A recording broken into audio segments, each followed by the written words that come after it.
I think that the great thing that you bring to the table, the great thing, Lee, that you bring to the table, and what we don't have in the space, because in the YouTube space, there's chaos, literal chaos. Well, I Like think you he was just on the seen it. show Thursday night. Like I'm talking about literal chaos. I mean, I'm talking. I don't know what's worse than chaos, but I think the thing about it, what I like that you bring, and I try to tune in as much as I can, is structure, thought process, organization, and in so much so that you don't even let people veer down rabbit holes. You're very structured. But I think that also structure is boring. People love chaos. It's just their nature. Well, It's it's entertaining. entertaining. It's It's entertaining. entertaining. It's Yes, it's entertaining. So entertaining. so you're right in the sense that we should be preparing. I mean, I'm gonna tell you something. Like I wish some at my like my daughter's 23 years old, right? So now she's like, Dad, I want to get another car, and I'm like, why? Because I want a car with leather seats. She hadn't even had her car a year yet. So now I got to go to Nissan with her because she's negotiated a deal, hopefully, with Nissan to get to swap out cars so she can just have leather seats. See, So, and this is something where for our families, both men and women, and I don't think this is respective just for women, understanding the value of money. right. Because did she pay off the car that she currently have already? No, so here's the conversation I had with her. So I told her, I said, Christina, what's your credit score? She says like 720 or something like that. So I said, okay, what you need to do is make sure that at any and all costs that you protect your credit score. Don't go buy things just because you want them. Buy things because you can afford them. Buy things in terms of an investment. So I've been talking with her about the difference between a Is good she deal. married? No, she's not. She's still Well, under what I that. would She's what I still would do, what I would do is maybe sit down with her on a Saturday afternoon or a time when she has available, and so do you, is go over her budget based on her income, based on her credit, outstanding debts with regard to the credit card, what's her debt ratio limit, and show her where she can be financially if she was to keep the car for the next 3 years as opposed to trading up, because there's too much value she's going to lose, right, especially if she bought the car new.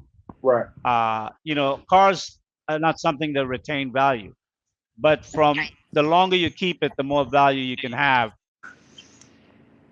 for Well, its the thing benefit about to yourself, to the and person. so and so the thing is that the exact same thing that you're saying is the exact same conversation that I'm having with her right now, but bits and pieces. Yeah, but what I'm saying is, you guys live in the same state. Yes. Sit down with her, No, spend an I've already done afternoon. it. Oh, Like okay, I said, I've yeah, already done it. I said that I've started this whole conversation. I started this conversation with her basically on Thursday. So every day we've been touching on different topics. right. Every day talking about the value. So right now I'm talking to her about her credit score. Next, Well, then I'm gonna talk to her about the value of her credit score now to understand debt. Because the thing about it is that they just don't know, right? And at 23, I wish somebody, to my point, I wish somebody at 23, I wish I knew, I wish that Lee was doing today what he's doing today when I was 23. That's the point I'm making. well, I would say this.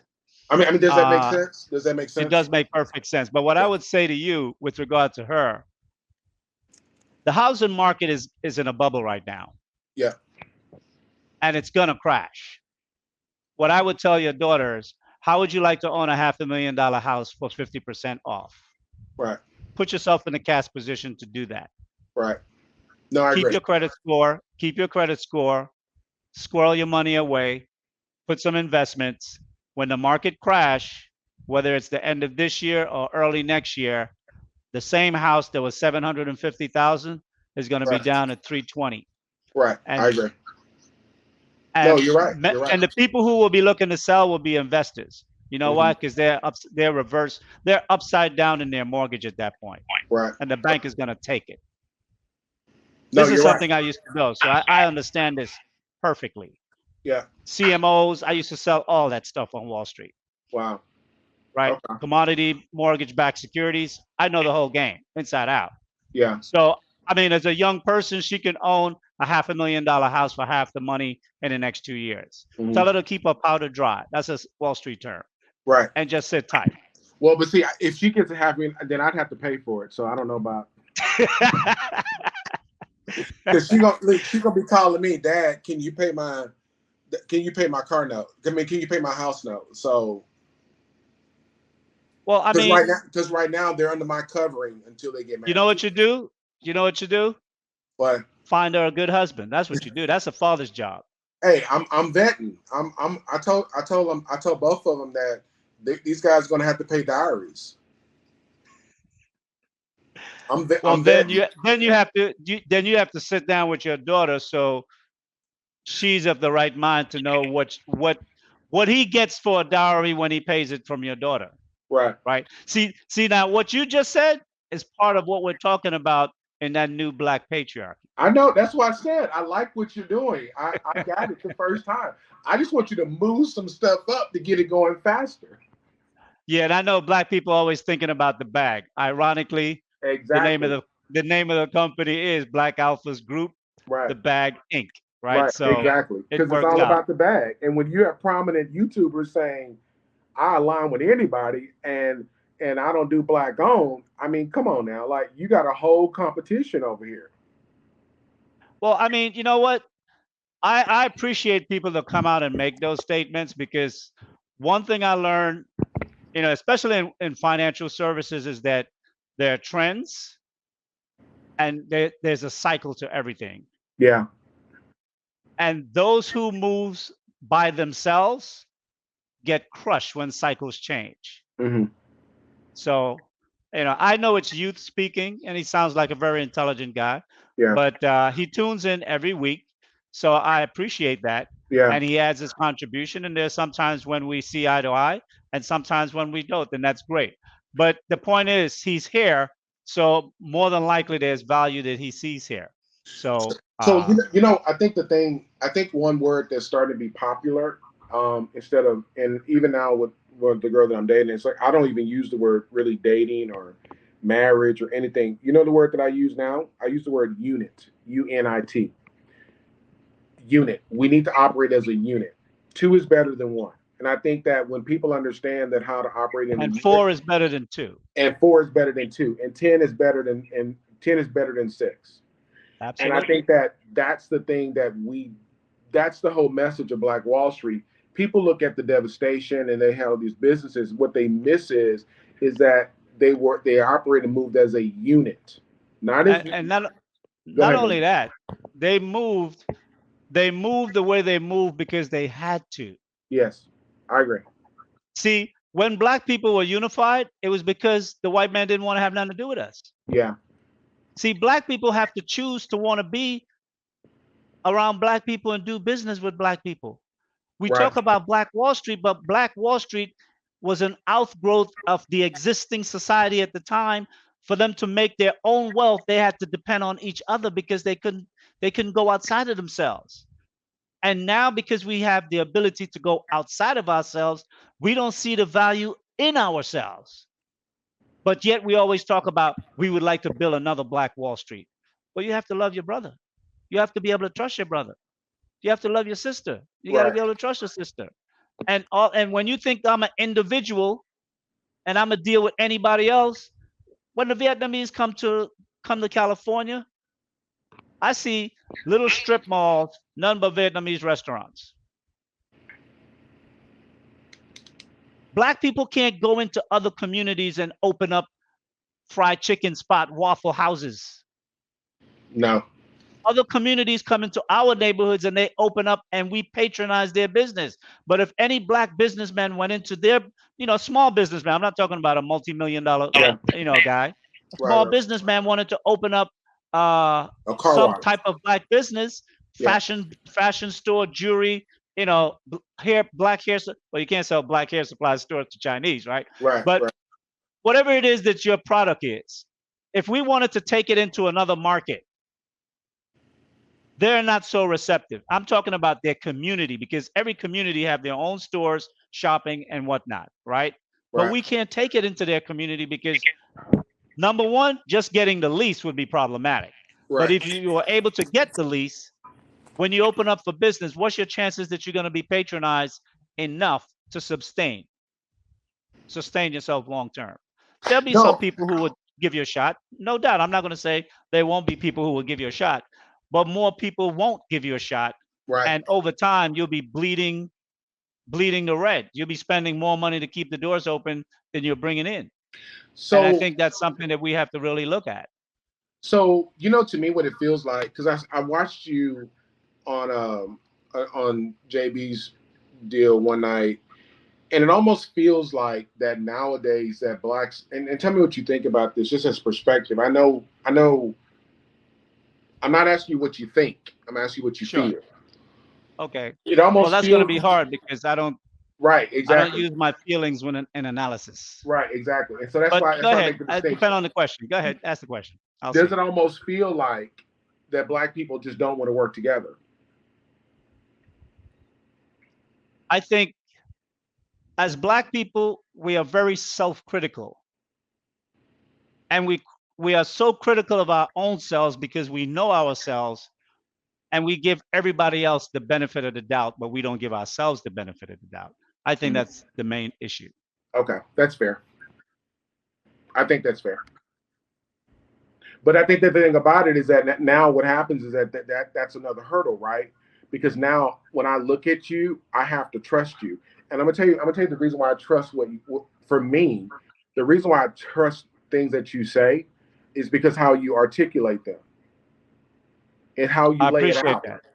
Well, You one of the things, articulate it in a way, in uh a structure that not only do I hear it, but I can visualize it and I can understand. And then there are certain things that you put in there in terms of your background credibility. You reference history. You don't, but the great thing, you don't live in history, but you reference it. So I think that a lot of it is that because of your intellect is why I connect. I am receptive to things that you're saying. okay. Well, one of the things in terms of business, I have very strong ethics in terms of business. And whatever I do as it pertains to the Black community and what I'm trying to put in place, transparency is going to be very high on my agenda. And the people who will work closely in my circle, they will be aware of that. One of the things I definitely, as I stated, I will definitely have a top three financial auditing firm that will audit our financials annually, and we will publish the financials just like a bank publishes their financials, and you'll be able to go on the website and see it right there. So why is that important? Because you said earlier with regard to BLM that even though they were corrupt and they misused the funds, that people don't care. I think people do care. I think in the back of their minds, just like what you said earlier about the trust factor. The trust factor is why we don't work together because we see each other be selfish. We we talk to the people about how things could be better. We gain the trust of the people and their contributions, and then we do selfish things with the resources. Mm, That doesn't build trust, that damage trust. right, And over time it does. And some people might say, you know what, F it, I don't give a damn anyway. I only gave $100, so that ain't gonna change my life. But you know what? When a million people give you $100, that's $100 million. right.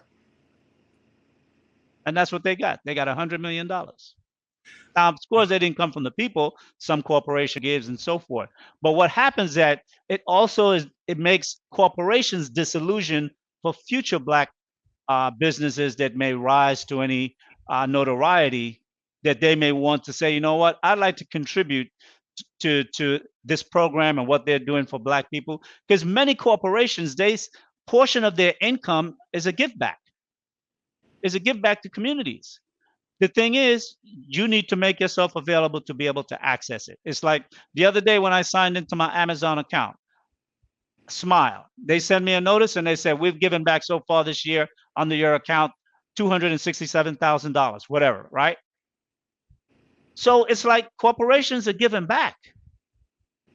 The thing is, are we going to put ourselves in to make ourselves reputable, transparent, so they can give to organizations that are doing things to black communities? They're giving back, but they're giving back to other well-known organizations that are on the ground doing things for other communities, and they're using the, they're nonprofits and stuff like that as well, but they're using the money that is not necessarily always beneficial to us. I saw that what's the lady name? I think it's the ex-wife of Jeff Bezos. Hmm. She gave how many millions? I just Yeah. read something last week. She gave several millions for black women to have abortions. That's something I want to fight against. That's not something I want to contribute to. So they're giving money to organizations that are killing black people. I want to do something that is building up black people's lives. Because I mean, I saw a documentary 2 years ago when I was watching Julius, I can't remember his last name, from South Africa. Hmm. The the brother over there that's speaking up for freedom and repatriation, taking back the land and all that stuff from the people who took the land. Hmm. And they went from 1960s to 2010. Their population grew 40 million. That's how they were able to take over their country. And the white people are now just 3 million, and they're like 90 something million people. If you look back for us from 1970 to 2015, our black women have killed 19 million black children. That means if we're 42 million, we would be literally at about 60 million black, plus the children those kids that died would have had. We would be comparable to Brazil, 80 million strong in the United States. Well, but now I'm going to say this, and this is going to be a little controversial, but I think that the fact of the matter is that if those extra 19 million people were part of the black community, you talk about chaos, because where we are today is not Well,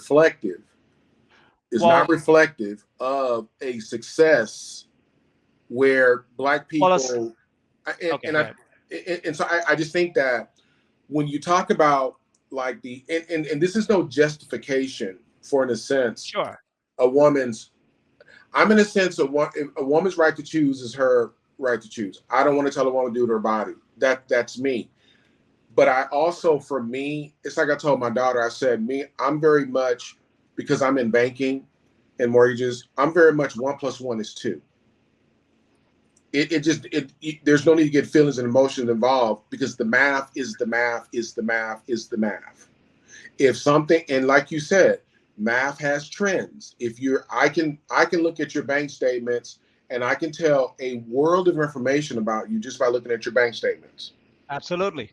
I That's can why look at your banks always want to see 2 to 3 months. Let me exactly. see your track record. Let me see your track record. So I think the thing about it is that how I think that there's some concerns, and that's why I'm kind of glad that you stay consistent and stay keep us moved away from certain topics, because right now, black people are trying to identify, well, if you're not from here, then you can't tell me about here. Total distraction. Total distraction. Well, I know the relevance to that conversation Right. because, you know, black people today, particularly those between 30 and 50 or Mhm. 45, they can look back and see how the 1964-65 immigration bill changed the dynamics of the benefits black people were supposed to get from what we have suffered in America. So, and then over the years, how some, not all, of course, some immigrants have positioned themselves with regard to how they interrelate with black people. So I think this whole ADOS FBA conversation Right. is is being segregative is because money is on the table. Reparations is about money, and part of that reparations is a cash package. I don't think money should be the only thing, but there definitely should be a cash package. And when it comes to cash, I think FBA and ADOS are clearly saying we got blood on this ground for 10, 15, 20 generations. You don't. And I think that's where all the arguments are spurring from. And I think it's a valid argument, hands down. So one thing I noticed that when my father passed, I remember him telling me a story, or my uncles him telling me a story that they owned some land because they were descendants of sharecroppers, and so they had owned some land right in middle Louisiana, and Uh-huh. so they told the story how that every year the white man the would move the stake on their property line. They would move Right. it and move it every year. Well, eventually, people, they But end up having. they're not moving it in the surveyor's office. They're just moving it outwardly. But the fact is, when you go to this, but see, then not, but see, the surveyor is the guy's brother-in-law. So when you go to the office and say, well, this is the plot, and the Yeah, dude that drew it they up remap is it. his first Okay, cousin, then they got you. remap it. So Yeah, they I will remap it. make the argument. I can make the argument, Lee, that we did receive our 40 acres in the mule. We lost it. We lost it. Our Well, I great don't know great if all of grandparents us, I lost don't it. know if all of us really got it. But you see, part of the problem I think that white people are really dealing with is that we all know about paying debts, right? Right, I remember years ago I had a financial debt with the IRS. And the IRS usually they'll send you notices out around 3 years, 5 years, and then at the 7 year mark, that's when they start to bring the hammer down because they like to get you where they're collecting on interest, fees, and penalties at the 10 year mark. right. So if you start out owing them about 8 to 10 grand, by the time they're done with you, that's going to be close to 50 grand. And unless you have a good attorney, you're not going to be able to knock that down. So understanding that same argument, that's the issue that white America has today. See, they didn't pay the debt with the 40 acres and a mule back then when there was only 4 million blacks. Now paying the debt with 40 million blacks, that's a big interest. But I think they'll leave that that's why what you're doing is so relevant. Putting the structure in place because the fact of the matter is that since we're talking credit, and you know this here, there is a what statute of limitation. After a item will stay on your a debt, a collection will stay on your credit report 7 to 10 years. After that, you don't owe it. You don't owe the But debt no more. that's credit debt. The debt that America owes is not credit debt. It's tied to life. Murder does not have any statute of limitation. It's But tied to blood. credit is still credit. Credit is credit. But it was never, no, we never gave them a credit and they never gave us a credit. They took. And what they took it by blood and labor and sweat.